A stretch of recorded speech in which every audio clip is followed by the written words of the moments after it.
Hey Andy, how's it going? It's good, Harry. It's good. How are you? I'm very good, thank you. It's great to be here chatting with you today. I'm the director and producer of Contact Hours, a short film about student suicide, and it'd be great if you could introduce yourself for everyone. Yeah, thank you so much. My name's Andy. I am the co-founder and creative director at Voicebox, and we specialize in working with young people to explore this question of what does it mean to be a man, and really helping them explore that question and kind of develop a healthy or kind of positive idea or vision of what it can mean to be a man. Mm. So, I mean, first of all, I just want to say, like, Contact Hours was actually brilliant. Such a beautiful film. It did bring a tear to my eye.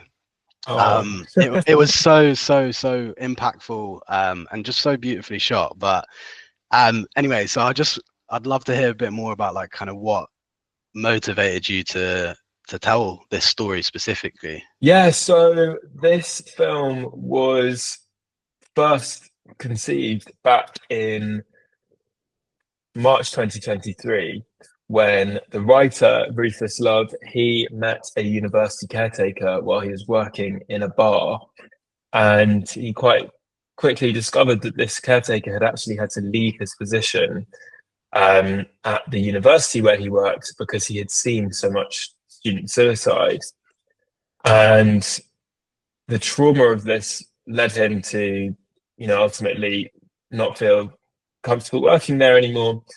And Rufus, after this conversation where the caretaker had been very open with Rufus felt it was a really unique perspective on an issue that wasn't perhaps being spoken about enough, student suicide.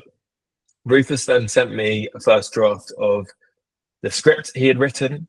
And as soon as I read it, I really connected with it because at our university, where both Rufus and I studied at Edinburgh, we knew between us about five young men who had died by suicide.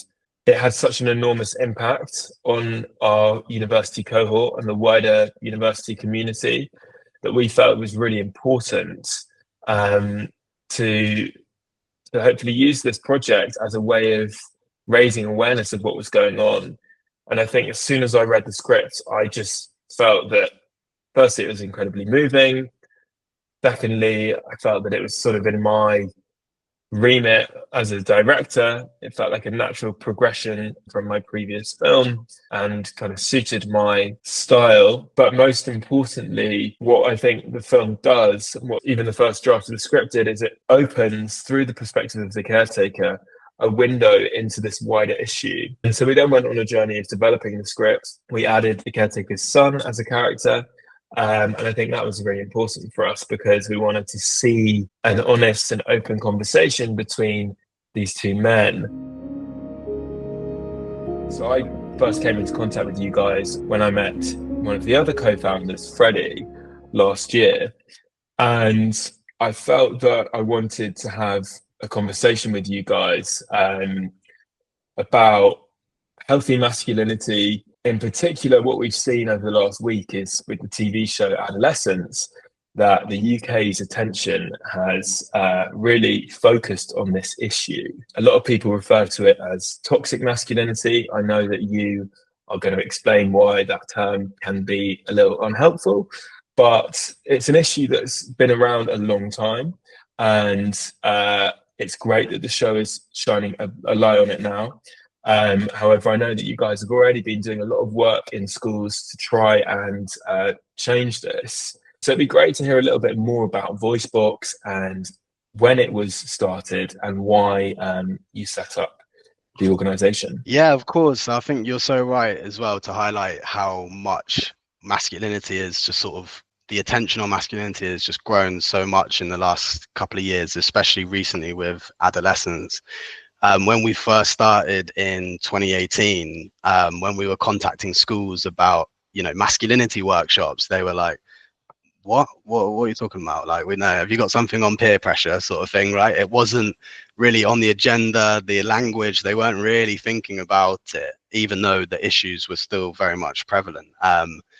And it's only recently now where schools are like, yes, we need specifically masculinity workshops. A big part of the reason we started really was because we kind of realized that work with young people exploring what it means to be a man would benefit everyone. So it Hmm. wasn't just about, oh, you know, boys and young men are struggling and we need to support them. It was actually kind of stemmed from for me personally, where I was having more and more conversations with kind of young women whilst at drama school. And it was the first time my eyes were really open to the experiences of young women. Right? I was a young guy, went to school, college, straight to university. And so I was on this course with loads of young women, and they were stuck, you know, they really helped me understand that, you know, being a young woman, the amount of kind of harassment, misogyny that they experienced was rife, to be honest. So as a young man, I was kind of like, okay, what's my sort of role in this issue? Like, how have Hmm. I contributed to it? And ultimately, like, what can I do to sort of prevent it? Hmm. Um, and so that kind of sparked this initial interest in like working on this idea of masculinity and like the messages boys and young men receive around what it means to be a man and how that contributes to misogyny and harassment and things like this.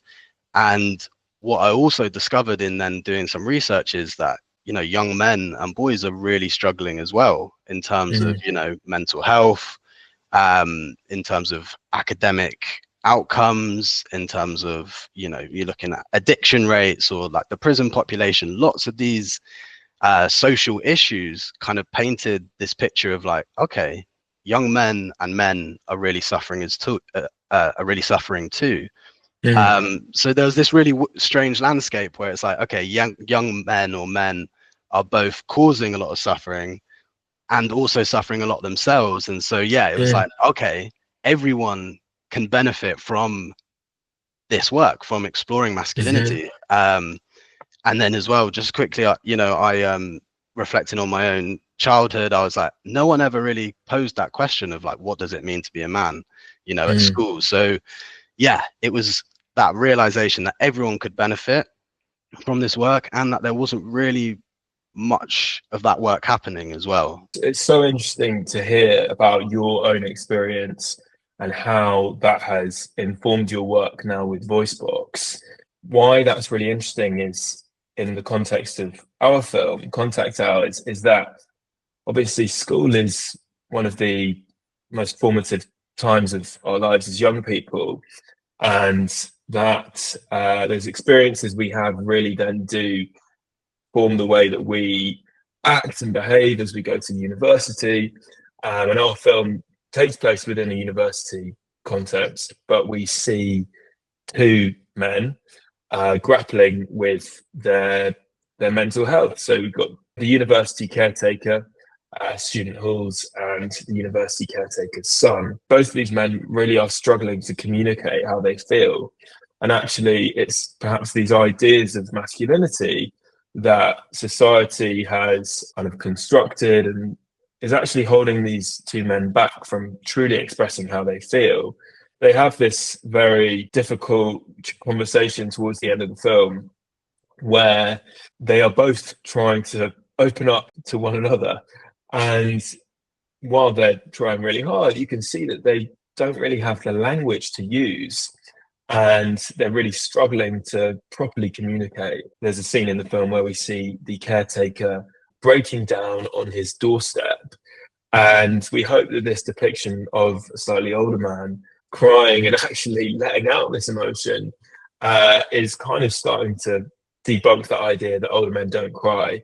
A bit similar to how we've seen, you know, Stephen Graham in Adolescence in the final episode where he has this, you know, very emotional breakdown.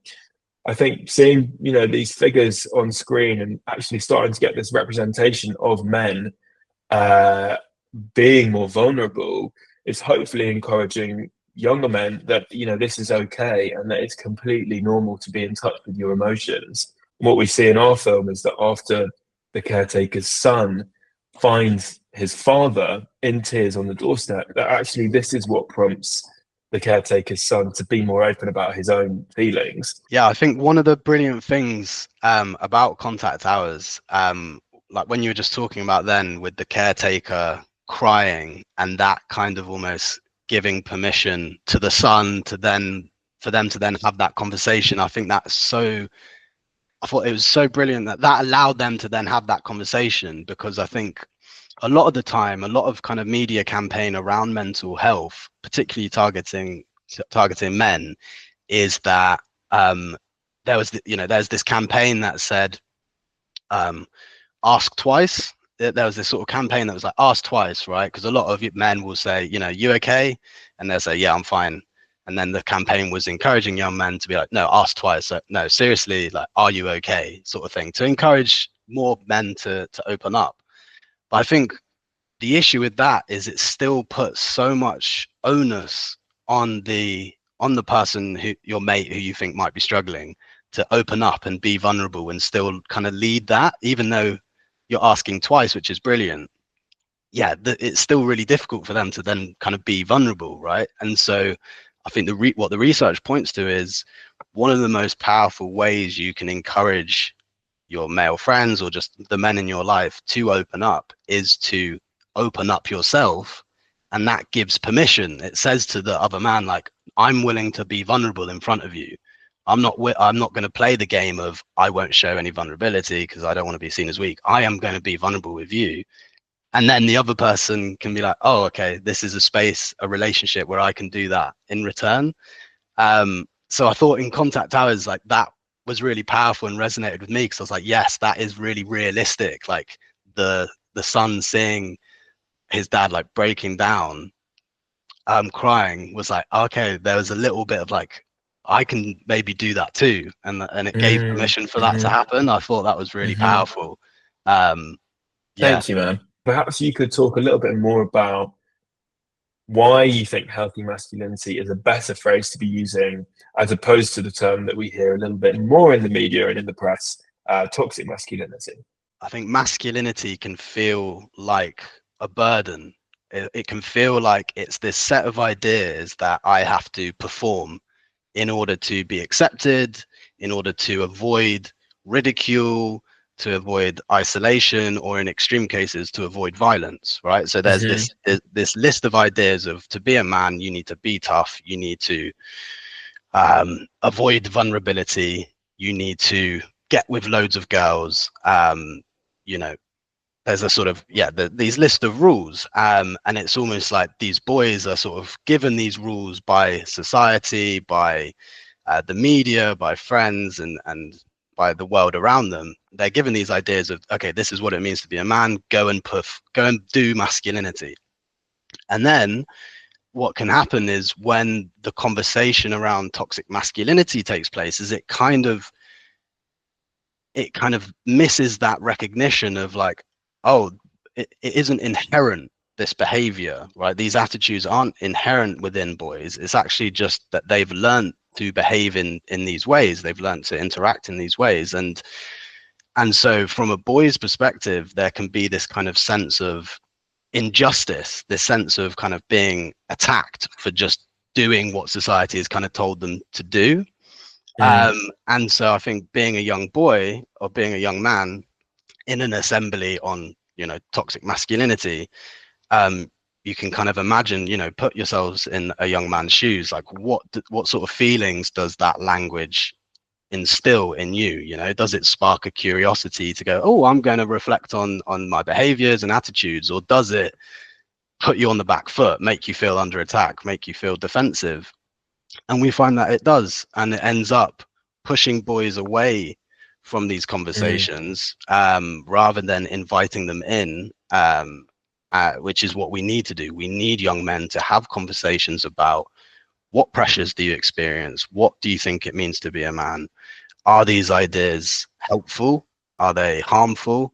And really getting them to critically engage with these expectations. And I think the reason why we talk about healthy masculinity is because we can recognize that there are unhealthy versions of masculinity, but also that there are healthy versions of masculinity. And so it becomes something that's much more solution focused and much more exploring a version of masculinity that boys and young men can aspire towards. It's something that they can figure out and do, rather than masculinity being this thing that's poisonous and toxic. By focusing on healthy masculinity, we focus on like, okay, what are the tools that we can give boys, and what is the, you know, what can it mean to be a man? And a lot of healthy masculinity is about that. It's about expanding what it can be, what it can mean to be a man, right? It's trying to move away from that kind of rigid box, that rigid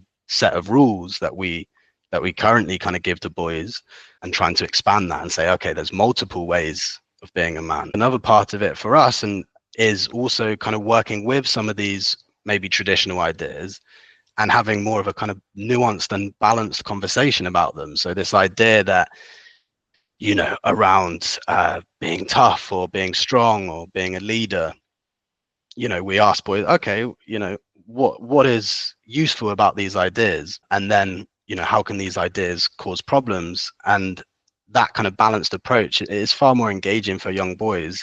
And it's about kind of harnessing those ideas and reframing them in a more positive direction, rather than just kind of rejecting them completely, which we found to be a lot more kind of engaging for young men. Yeah, no, I think that's amazing to hear. And it's such a great way of engaging young men.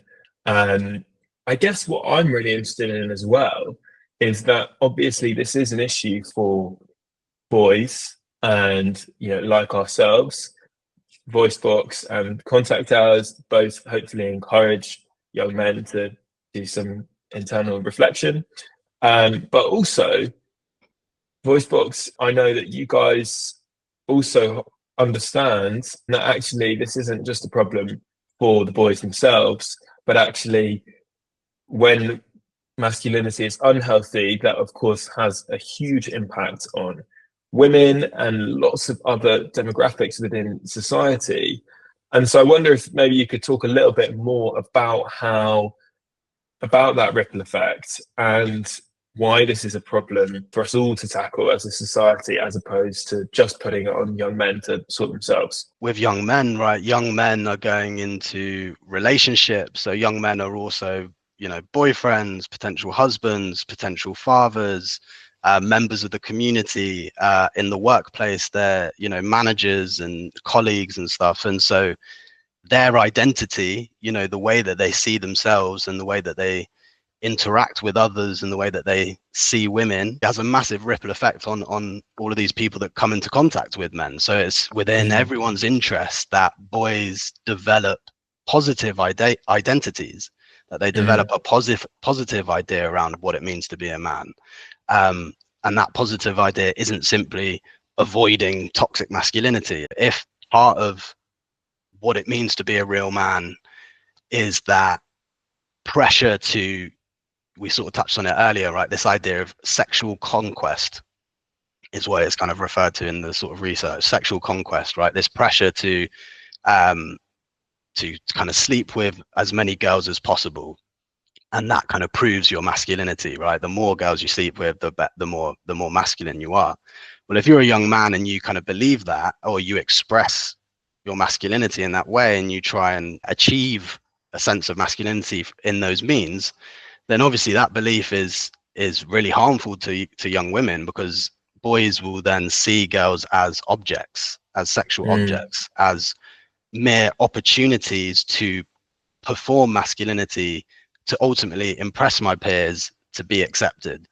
And so that's obviously really harmful, because then you get situations where, you know, young men are entering sexual interactions with young women, not from a perspective of consent and feelings and hoping the other person is okay and stuff like that, but from a perspective of, this is going to prove to my mates that I'm really cool. So it's just interesting to kind of really disrupt that thought process of going, okay, no, don't view women as just opportunities to prove that your masculinity. You can't view women in that way. That's leading to harmful interactions where, you know, communication isn't present and things like this. Sadly, male suicide is still very high. Um, and I think, you know, potentially a big reason for that is the fact that men are not able to be as vulnerable about their emotions. And when they are faced with challenges, whatever those challenges may be, um, they struggle to open up. We hope that our film starts to get young men actually opening up a little more and showing them that it's okay to be vulnerable. But sometimes just telling a young man to talk more isn't that helpful. No, yeah, exactly. It's not as simple as that, right? Because young men don't necessarily have the skills or the experience to actually process these emotions and then to communicate with someone about them, right? Because, you know, I don't know what it was like for you, but certainly for me, like talking about my feelings and talking about um just talking about my feelings wasn't really a part of my friendship groups, right? And Mm, so that experience, even when you're much younger, of talking about feelings and checking in and seeing like, oh, why do you feel like that and how does that feel, you're like, you don't have the emotional vocabulary, so it's not mm, as simple as just um just talk more about your feelings. It's like, oh, I don't even know what these feelings are because I don't know, I haven't processed them, I don't know how to process them, I haven't, you know, lived a life of processing them. So so I think, it is more complicated than just simply saying, you know, talk more about your emotions. For us, I think one of the most amazing parts of our journey with this film has been being able to platform organizations that are already doing incredible work to improve mental well-being and to prevent suicide. Um, so what I'd love to hear more about is the workshops that you guys do in schools on masculinity, what these workshops entail, and a little bit hopefully about the impacts that you've seen these workshops have on young men and the wider school communities. A lot of the workshop is about engaging young people in conversations around masculinity. And when I say that, it's about, you know, about the expectations that exist on what it means to be a man. So first of all, it's like getting everyone in the space in these small group workshops, having a warm up, playing some games, like getting the energy and atmosphere in a positive place. And then it's asking the young people, like, what do you think it means to be a man? Drawing out their ideas and then questioning them and getting them to really critically reflect on these ideas, and posing that question of, okay, are these ideas really useful? How could they help you in life, in your friendships, in your relationships? But then the flip side of it, but also how might they cause problems, right? In what areas in life could this idea of being strong and being tough cause problems, right? What happens if your friend, so in the context of a friendship group, what happens if you think that you know, as men you need to be tough all the time? How might that impact your ability to open up to each other, or to ask Mhm, each other how they're feeling, or to express difficult emotions, or to ask each other for help? Because if mm, you believe as a group that being a man's about being tough and strong and successful and not emotional, then you're probably less likely to do that, right? And I think one of mm, the key things that we get from young people in the sessions is young men will always say, I would 100% be there for my mate if he was mhm, struggling. But it's like, okay, you're saying you'd be there for him, but is there any reason that your friend might not open up to you even though you'd be there for him? Have any of you really opened up with each other? And then you start to sort of question them a little bit more, and they're like, oh yeah, I probably might not open up to my mates about like the really deep stuff in case they think differently, or no, in case they think I'm weak, or and stuff like that. And so, you know, there's a willingness to be there for each other, but there's still barriers to them actually being there for each other. So one of the things I always challenge groups of boys, friends of friendship groups that consist of boys, is to be like, how can you make sure that you're one of those friendship groups, or how can you make sure that you're one of those friends who your friend knows 100% that they would come to you, and they actually would come to you if they were struggling, right? How can you make sure that that happens? So yeah, so a big part of the workshop is encouraging that sort of thing, right? Trying to break these ideas of, to be a man, you need to always appear strong, you need to always appear tough, and kind of reframing it, really, right? Because the sort of irony of these things is that actually it requires so much strength and so much courage to be vulnerable with a male friend, or to engage in a session honestly and openly and authentically. That's so much braver and stronger than, you know, acting like a workshop doesn't matter, or, you know, ignoring or suppressing your emotions, or these kinds of things. So yeah, so part of the workshop's also trying to actually reframe some of these ideas like strength and leadership, and what that can mean in the context of a friendship group. Yeah. Yeah, I think that's so important. And I think it really is something that, looking back on my own school experience, I think that kind of competition to be the most strong and manly, like, had really terrible, like, implications. And I think, you know, the work you're doing to change what it means to be a leader in a group, and the one that other people look up to, is so important. I guess something that also really interested me when I was looking at your Instagram page was this idea that conversations we have around masculinity need to be intersectional. So can you maybe just add a little more about kind of what that means and why it's important?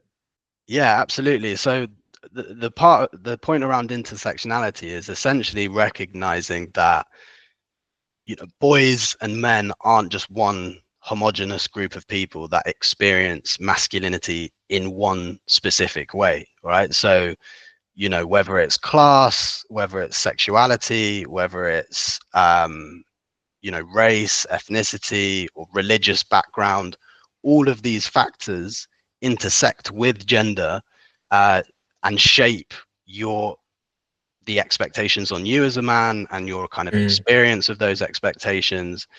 And therefore taking an intersectional approach is recognizing that, and recognizing that it isn't just all men experience masculinity in the same way, and therefore we need to have, you know, one kind of intervention, or whatever. It's, yeah, recognizing that, yeah, these other aspects of identity intersect, connect with gender, and shape boys and young men's attitudes and experiences, and the pressures that they experience.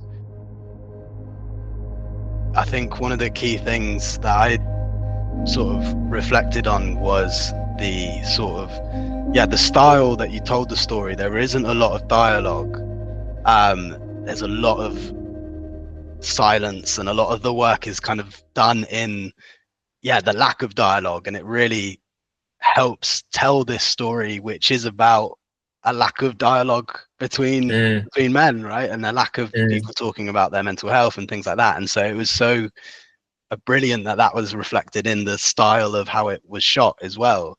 Thank you. Yeah, I don't know if you want to say anything on that. Yeah, no, I think that was always really important. And actually, the silent moments, like, you have to kind of push quite hard for them to keep them in a film, because we're so used to watching films on screen that have a particular rhythm, that move quite quickly. And for me, it was so important that, when thinking about the direction of this project, that, as you said, there are these moments of silence where we let the film really breathe. And these are used to kind of depict the feeling that our characters have when they're unsure about something, when they're anxious, when they're overthinking.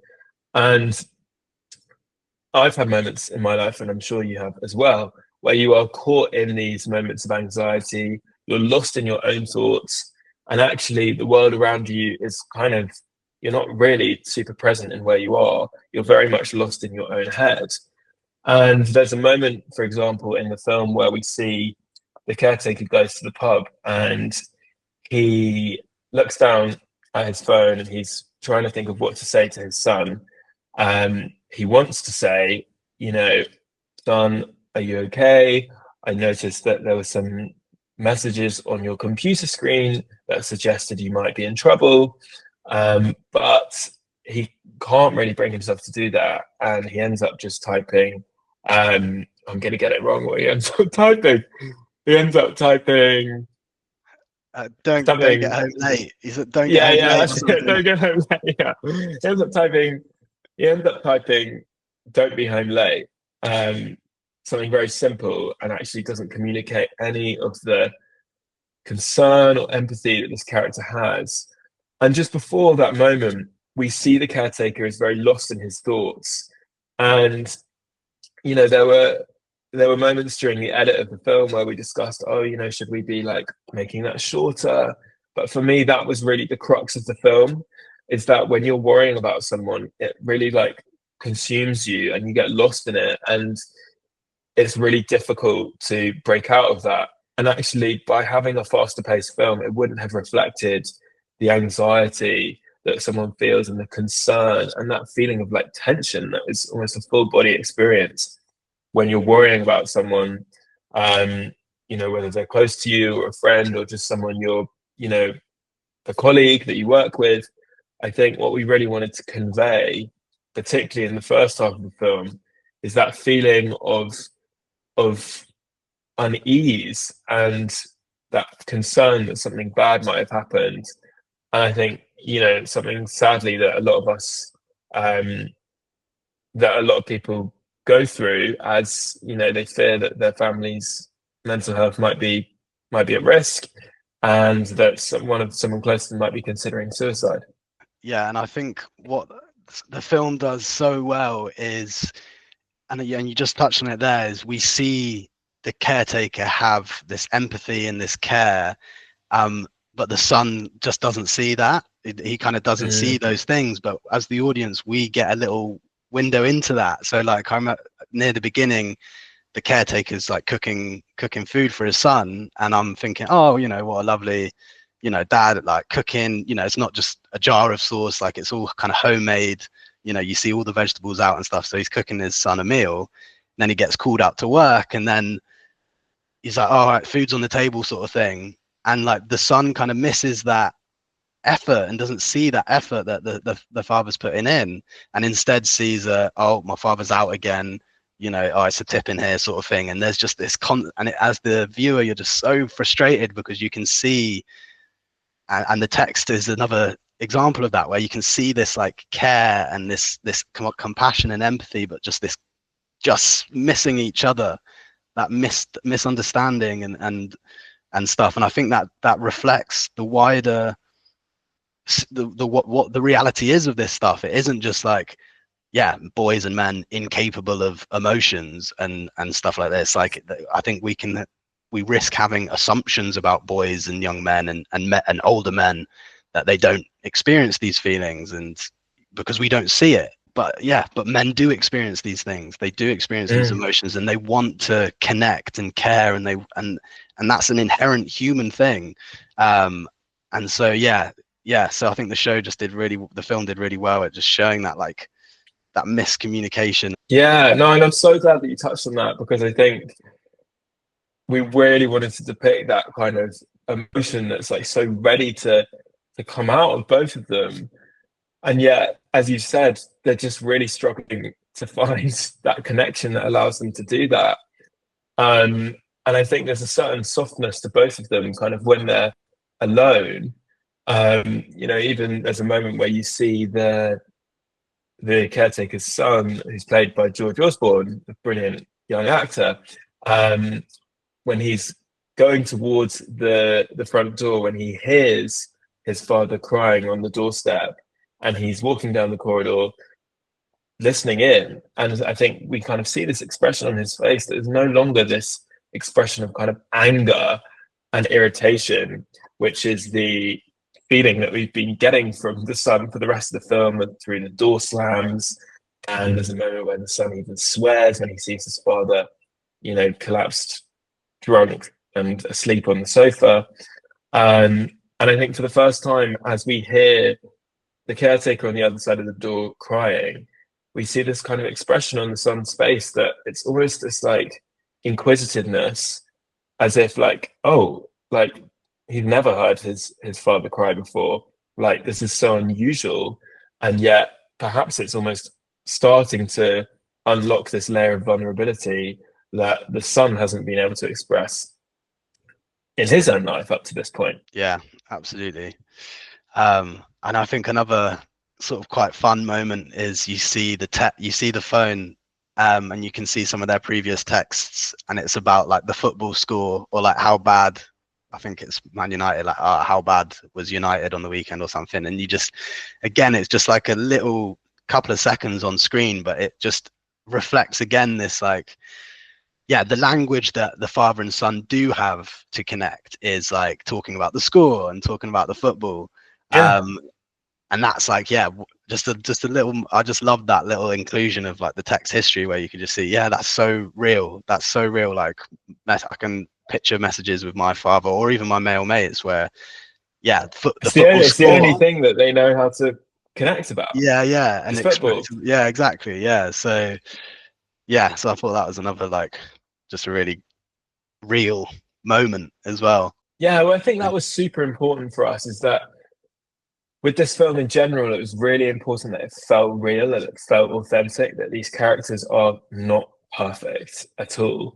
Because there are many versions of a film like this where there's one version where the film becomes a training video and all of the characters are saying exactly what they should say and they use all the right language. But ultimately, that's not a very real or authentic representation of actually what it feels like to be a man when you often don't have the language to communicate properly. You don't know how to speak to even your closest sibling, your father, your son, your partner, your friends. You can't even express how you're feeling because you don't have the tools to do that.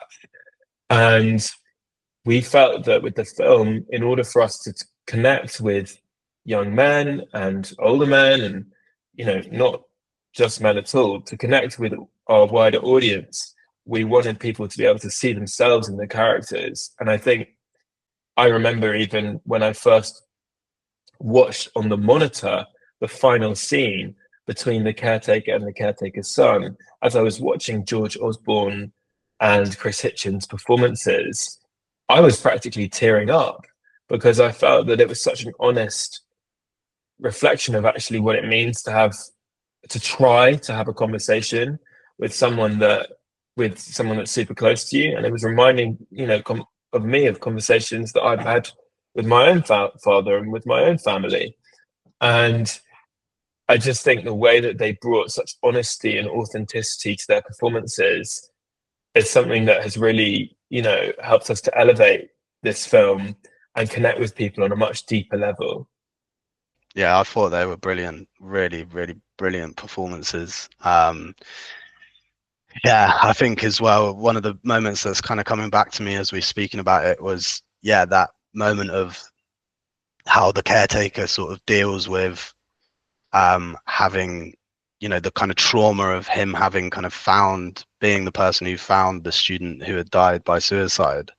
Mm, And him being on like the sort of next shot is him sort of lying on the sofa, sort of, it seems like he's sort of passed out drunk or something. And again, it's just so reflective of like how he knows how to deal with that pain, and that mm, trauma is like drinking. um mm-hmm. and then again it's another moment of the son coming in and being like, oh my father, like not knowing the context. Obviously we as Yeah. the audience know the context, but he doesn't. And so again, it's just that lack of communication that then creates this another a moment of tension.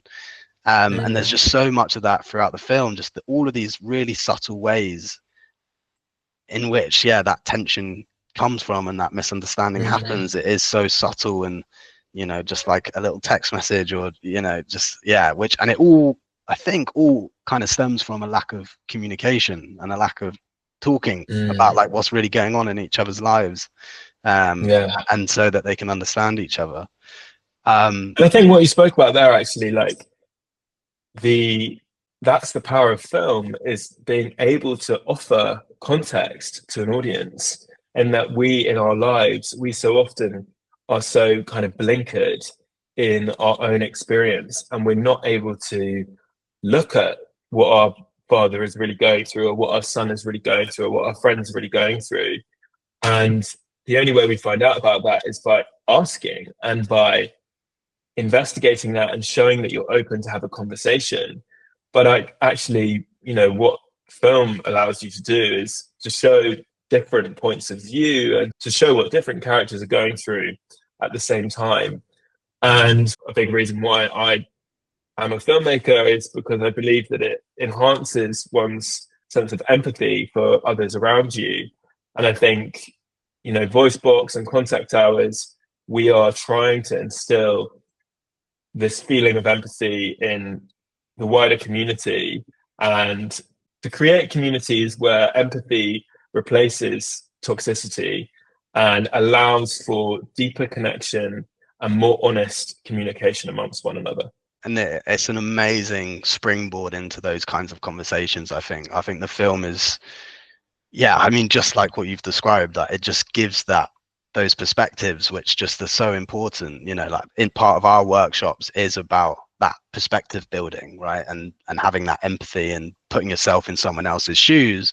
When you make that sexist comment, or when you rate a girl out of 10, or whatever it is, it's like, okay, put yourselves in this person's shoes and really think about their experience of that language or of that behavior. And it's really hard to do it in a workshop because it is so subtle and nuanced. It's really hard to create a little scene or a little interaction or a little prompt for our workshops, because it's just so complex, and so much of it is in the what's not being said, and things like that. So I think what your film does so well is, yeah, it provides a really realistic depiction of what it can be like for the people around this suicide.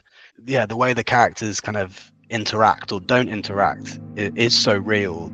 Well, Andy, it's been so lovely to speak with you and to hear more about the amazing work that Voicebox is doing. Hope that you have a great rest of your week, and we'll speak soon. Yeah. Thank you so much, Harry. Really appreciate, all of the work that you've done, and Rufus, and all of the people involved, because it's such an amazing film. I urge everyone interested in the topic of mental health, please go and give this film a watch. It's honestly so brilliant and so powerful. So thank you so much for the work you've done, and yeah, been really great chatting to you about it. All the best.